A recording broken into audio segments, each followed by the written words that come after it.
Yeah, he was really into the game, and Joshua had a couple of errors, but Shane fought back, and it was good.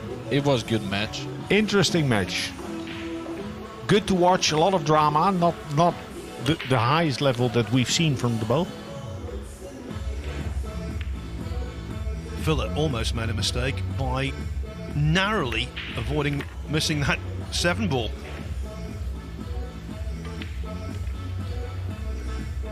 There was one.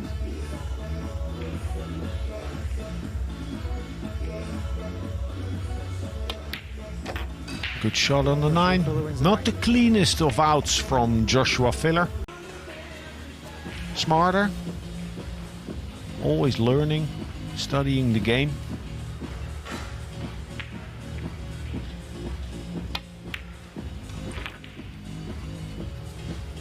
Coming through the rack nicely. Keeping Margaret in the chair with the break and run.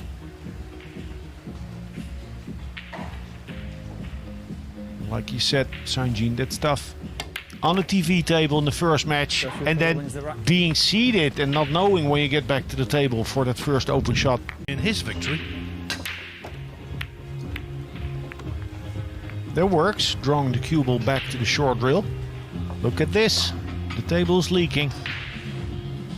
Mayday, mayday, if a player of Filler standing finds the break in the speed and is getting position on the 1, you as an opponent are in trouble.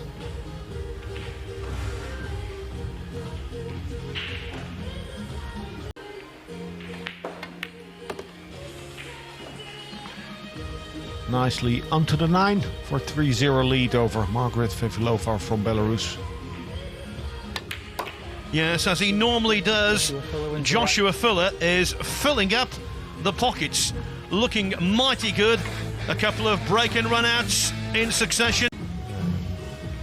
If your concentration is sabotaged, actually you say sharp. They have the constant feeling of being under the gun. For me, Alex, it's the perfect distance. 30 seconds is enough to play a shot without having to rush, but it prevents really slow play, and I think that's why it was introduced, and I think it's why it's been such a welcome introduction. Yes. For the most part, I'll agree, but if things get tense and tight and it's 6-6, 7-7 and it's a push-out situation, 30 seconds is little. They have one extension, but the thing is, if you then get into a run-out position and you have this tough shot where you would like 10 seconds extra to compose, then you have trouble. And that's the good thing about this format. When we get deeper in the tournament and the stakes get higher, we will see thinking errors.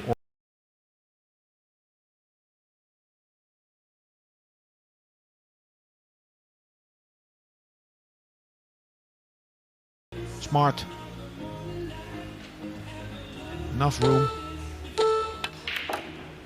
Beautiful, beautiful. She does many drills online. Yeah, she's our hit on social media, or one of our hits.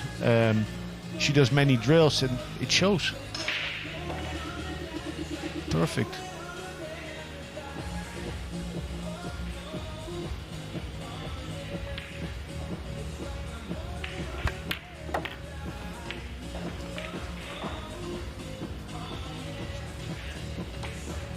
Yeah, good stuff. All from that safety. Their second safety on the 2 ball.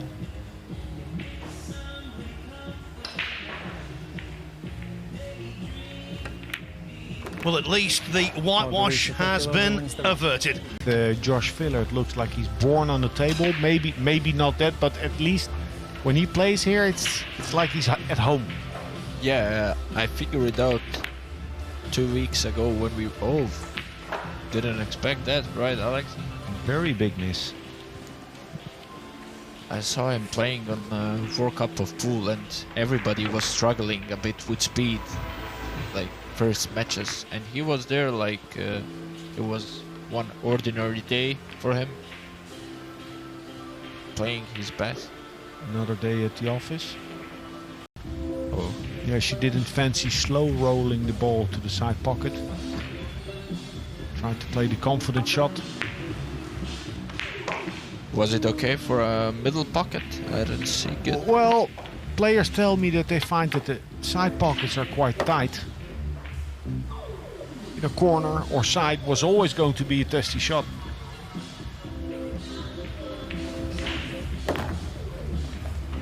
Nice bank.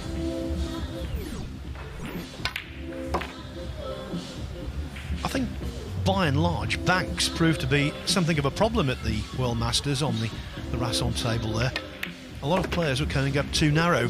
Here, it's a much higher percentage of them going in. Yeah, I think the rails were quite soft on the table that was played on in the Masters. So if the rails are soft with speed, the ball goes more into the rubber and reacts more by the impact. Shortens up more. Can hold it. Nice strike. For some reason, players who are same eye dominant, so Joshua Filler's left-handed and has the cue more under his left eye, are better at jacked up shots, elevating the butt of the cue as he needed to do on the 1 as on the 3. Just a tad sloppy there. Not over as much for the 7 as he wanted to be.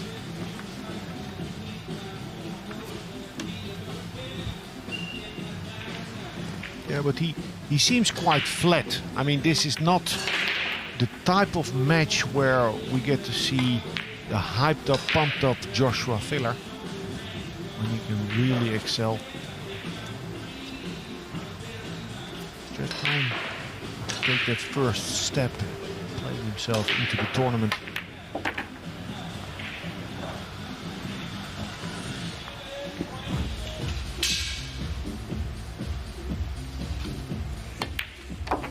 Just like that, Filler leads 5-2. He's more than halfway to victory.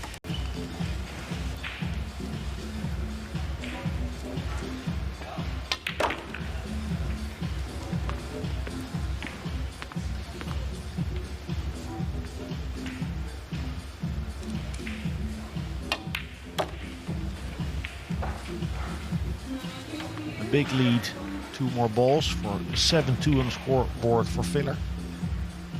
Because he's playing well, he's making many runouts, not because Fefilova had made so many errors.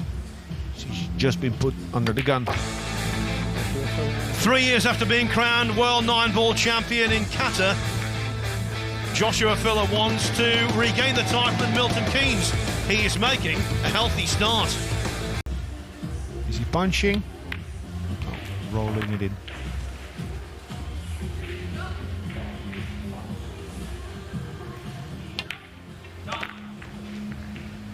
Picking up a little bit of rhythm in rack 10. We're seeing a glimpse of what he's looking to show us in the rest of this World Championship. 8-2, Joshua Filler is on the hill. The champion from Germany needs 1 rack to advance to the next round.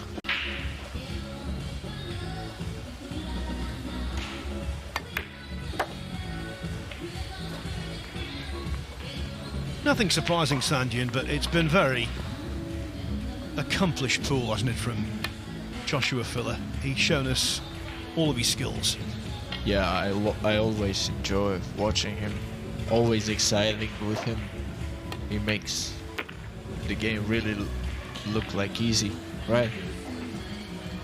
And he didn't make much mistake. Kind of different break than the others, but yeah, it works for him.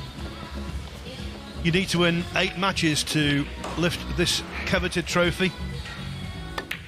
Joshua Filler has just taken his first step. He defeats Margarita Fefilova comfortably, commandingly, by 9 racks to 2. Onwards and upwards for the German superstar. Has an angle. Now, players in general would prefer to punch it over, play short long. topspin sometimes reacts funny on this table. I like that.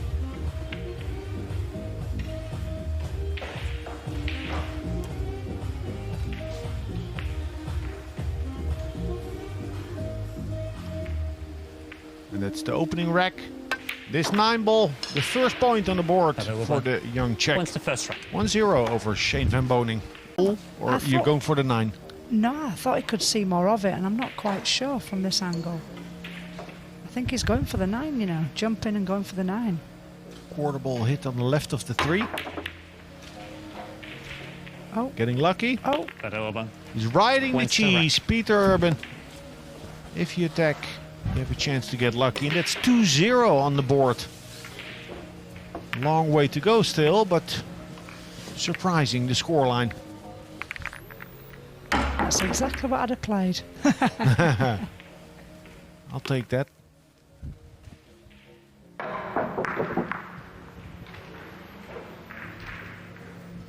That's exactly the reason why a player like Shane, who is super aggressive, tends to go for offense. Angle.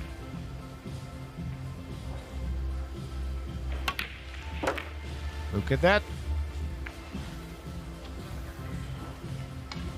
I thought when he hit that it was beautiful. I thought it was going to be perfect. Yeah.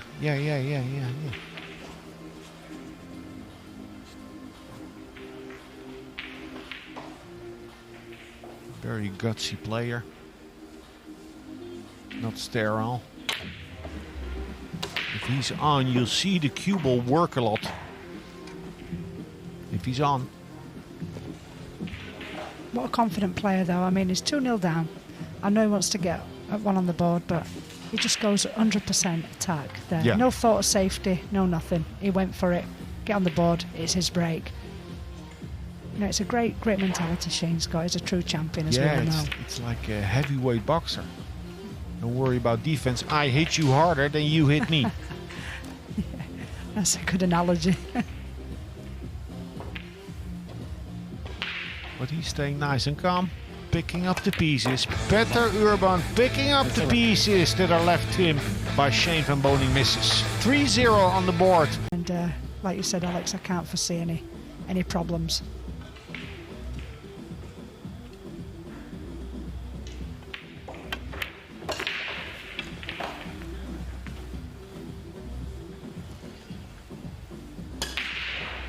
Seems to be moving about a little more cautiously than before. Just a tad slower, understandably so. This time.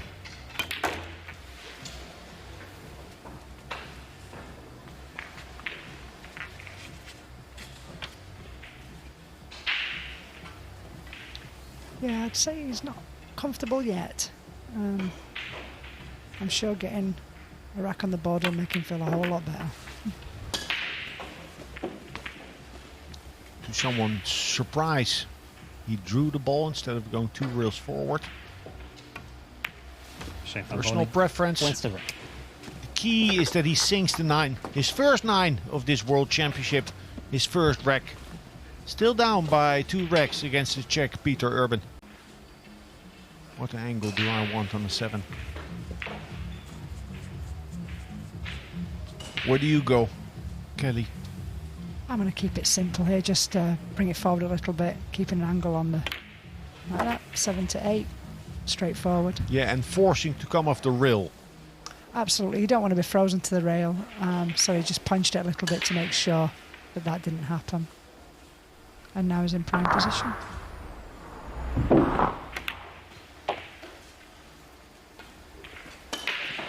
It makes it look so easy. Now he does. He had a ball in hand. It's a big rack this, because his safeties, a couple of shots in the beginning of this 5th rack looked a bit feeble. Yeah, he'd certainly underhit 2 shots really, and he left Petr Urban and a shot on the 1 that he hit too fat, and that's why he scratched. And here we are. A dish with ball in hand, just as you would expect from the 5-time US Open champion Shane van Boening. His ancestry from Europe, his German, Dutch and Romanian roots actually. Oh, I did not know that. Got him to play the Mosconi Cup for Europe. I'm sure America won't be happy with that one. Neither would he.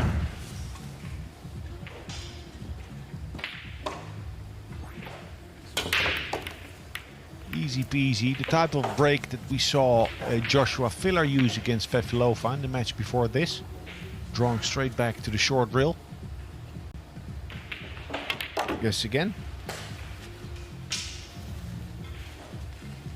This is what we spoke about before, where you actually look to let your stroke out and use some extra rails.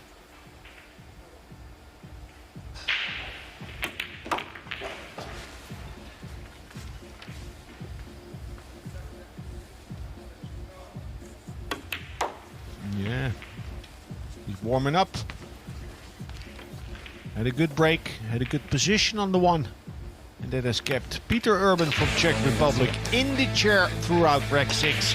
Levels the score. Shane Van Boening will take a break, and this man has the break in rack 7.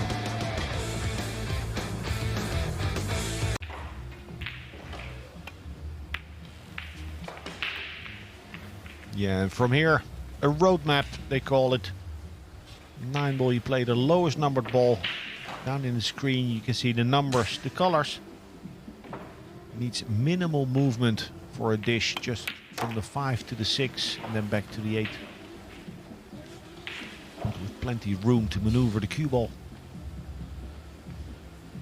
Now Kelly, you have a background in snooker. It's your strength. Yes? Yes. A compact technique. Yeah, absolutely. At times in 9-ball pool, have you thought it was your weakness on some type of shots? Absolutely. Absolutely. I mean, you know, I do understand the benefits. I think the benefits of it, and also, you know, the things that I could do much more with the cue ball on certain shots if I had a longer stroke, dropping through a little bit, dropping the elbow. So behind closed doors, you've tried this and an elbow drop and all that kind of stuff, or my not? coach Lionel Payne would kill me, but yeah, I've tried it. It's hard. It's not something that I want to put in. You know, I'm a compact player. My shot making for that's pretty accurate most of the time, but you know, I'm a good shot maker overall, and yeah. Yeah, you want to stay within your strength. Yeah, exactly. That's what got you all the titles. Break and run number 2. You know, it's just hard. nice to see. You guys play hard. And this guy is starting to play hard. He made a beautiful shot to get on the 2. Did you see his break? He went for a lot harder powered break there, just to kind of show, I think, that it doesn't really matter when it comes to Shane Van Boening. Soft break, hard break, medium break. The balls are laid out on the table. He would be happy if that was for all. Like if everyone started breaking hard. You know, there's skill in a finesse break and there's skill in a power break. With power breaking, he's one of the best.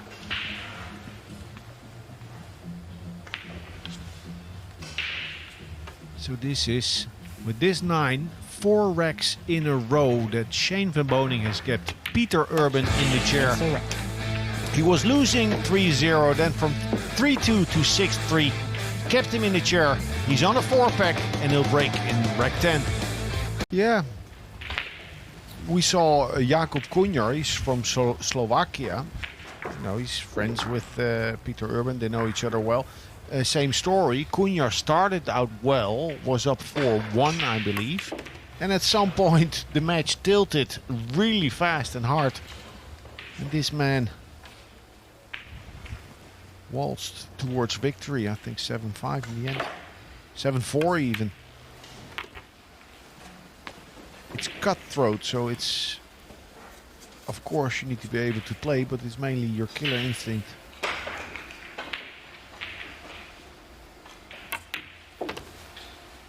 The break is huge, you know, the break is huge, that's for sure. And Shane's got such a great break. Like I said before, medium, soft or hard.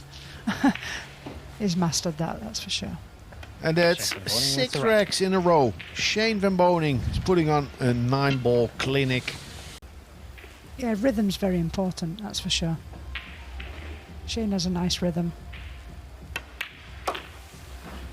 Just 1 rill to get to the 9.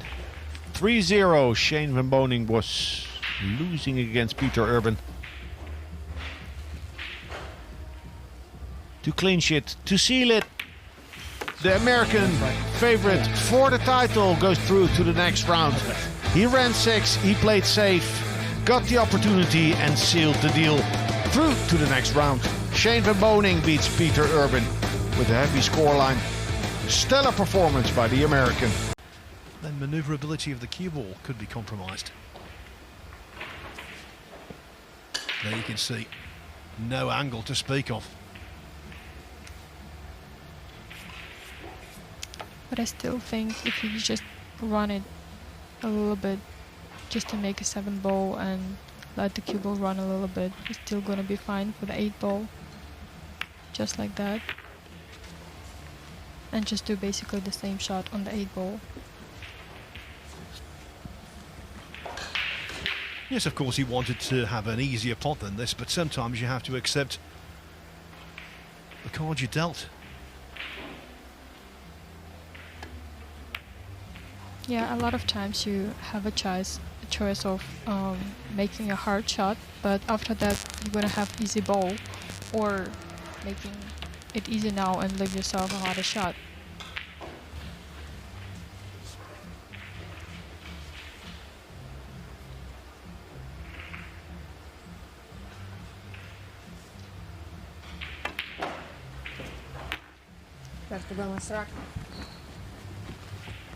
So there it is, Roberto Gomez draws first blood. The Filipino leads the Austrian 1-0.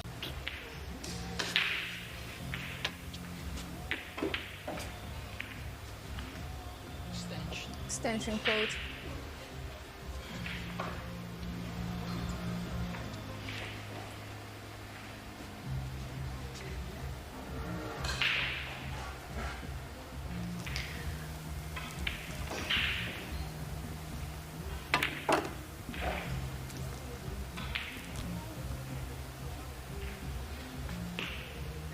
That was a good shot from the position that he got. A lot of spin. And it's not as easy as it looked like, because when you put a lot of spin on the new cloth and new tables, it can slide a lot. So it has to be really intense shot. And then the 9-ball to follow, so Roberto Gomez has made a very agreeable start. He leads by 2 racks to 0. I can tell you another player into the last 64, Daniel Mathiol, who has defeated Naoki Oi 9-2. Yeah, Daniel is a great player from Poland. We've been playing a lot of tournaments together in junior events, and he's a very solid player. Am I saying his name correctly? Mathiol? Mathiol? Mathiol, yeah. I'm not quite sure myself because it's a Polish name. You're closer than me. You're right. Well, the beat goes on for Roberto Gomez. This is really impressive stuff. And poor old Albin Ouschan, well, for him, it's again sitting down and waiting for his chance. Gomez leads 4-0. Taking his 30-second extension here because he underlines, by doing it, the importance of the shot.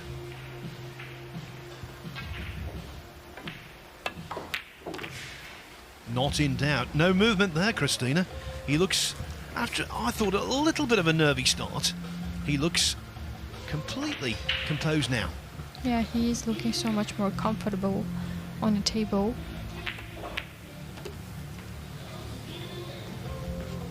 No body movement, even though it's sometimes very funny to see players being so nervous, like Joshua Spiller, partner in the World Cup of Pool. You know, you could see he's very nervous, but it's great that they managed to handle it and still pot the balls. This is the most important. Yeah, the body movement we might have seen from a couple of early shots from Gomez has now completely disappeared. He's 5-0 ahead, and Albin Ouschan reliving the experience he had when he was representing Austria in the World Cup of Pool. They came in as defending champions. They lost 7-1 to an inspired Slovakian partnership, and well, it's been a day notable for comebacks on this main match table, and Ouschan is more than capable of completing another.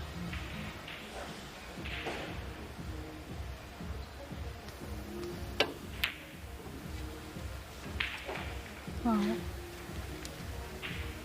That's what can happen when you're sitting in a chair for 20-30 minutes waiting for your turn. You're cooling down a lot.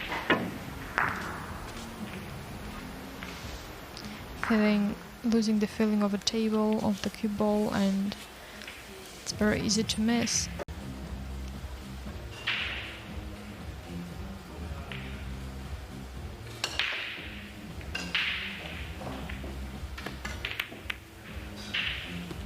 What a great shot. Left the balance against the rock. Wasn't it just a 5-9 combination, and the Roberto Gomez show just keeps getting better and better. Who would have thought this scoreline, by the way? Albin Ouschan, former China Open champion. He's won so many big tournaments, considered to be one of the favourites here. Finds himself in exactly the same position that Jason Shaw found himself in earlier this afternoon. 6-0 down.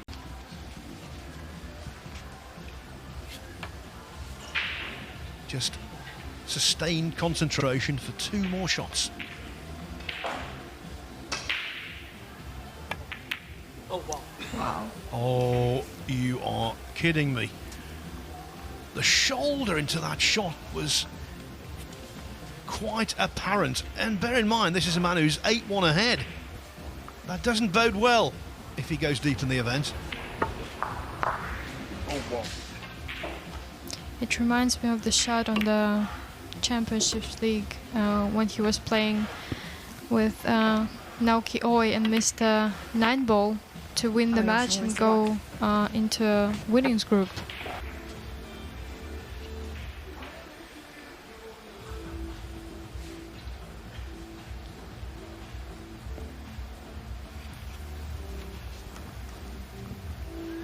Struggling to place his bridge.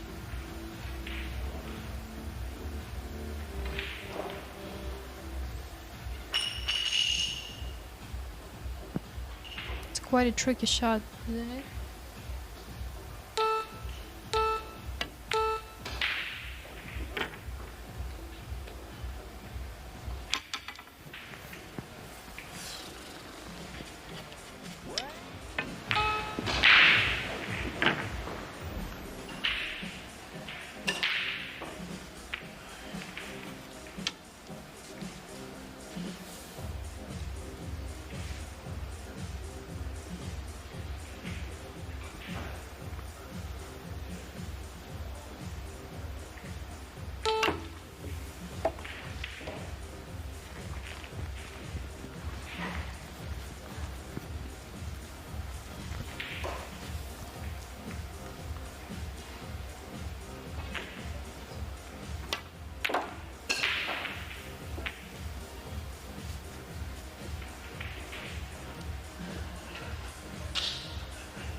That was Ouschan's best rack of the match so far.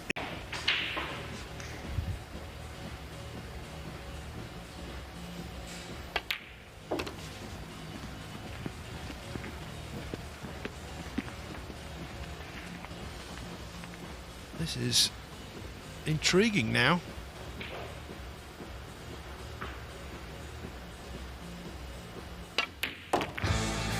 is the impossible dream suddenly possible. It's still unlikely that Albin Ouschan can win this match, but there is a chance.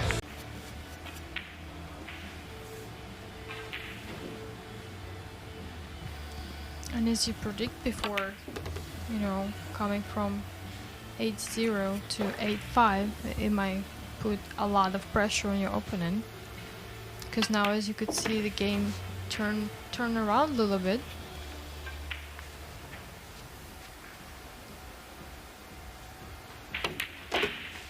Ouschan wins the rock. There it is, maintaining his recovery. You know, the worst kind of pressure in Q Sports is the one where you're saying to yourself, if I lose this, I will never forgive myself. Roberto Gomez, remember, was 8-0 ahead. You don't lose matches from 8-0 up when it's a race to 9, but there's a possibility that could happen. As my dad always said, as long as the last ball is not in the pocket, you didn't lose or didn't win. Have to be focused on every single shot.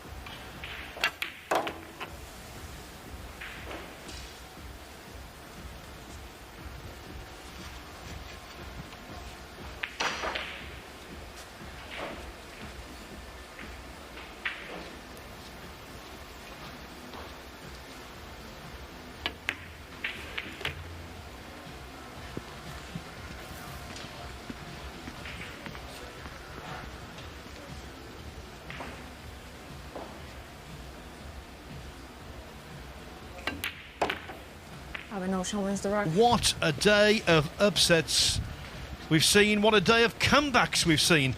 This would be the most extraordinary comeback of the lot, though. It really would. Thank you. Rack 15. Ouschan to break. Trailing by 6 racks to 8.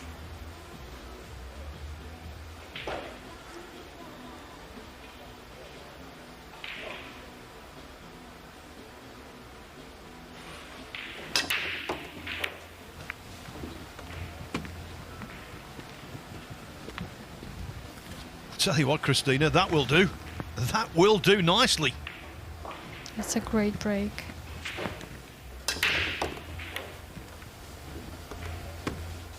We can ask for more. If he's gonna keep breaking like this, then it might turn into disaster for Roberto Gomez.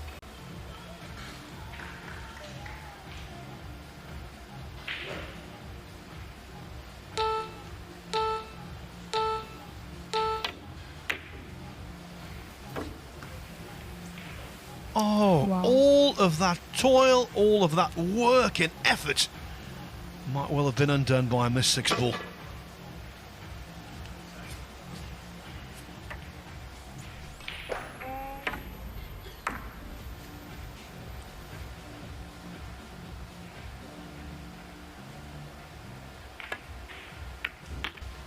Can Gomez just rev the engine on an empty tank and stumble across the line?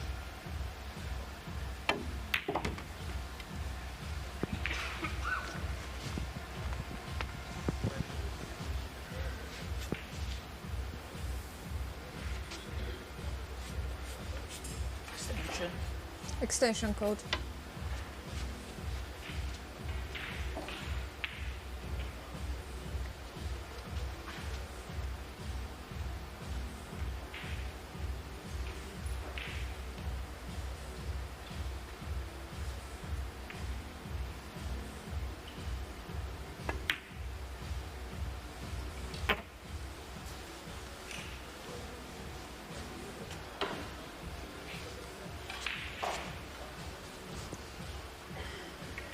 This time the 8 ball drops in.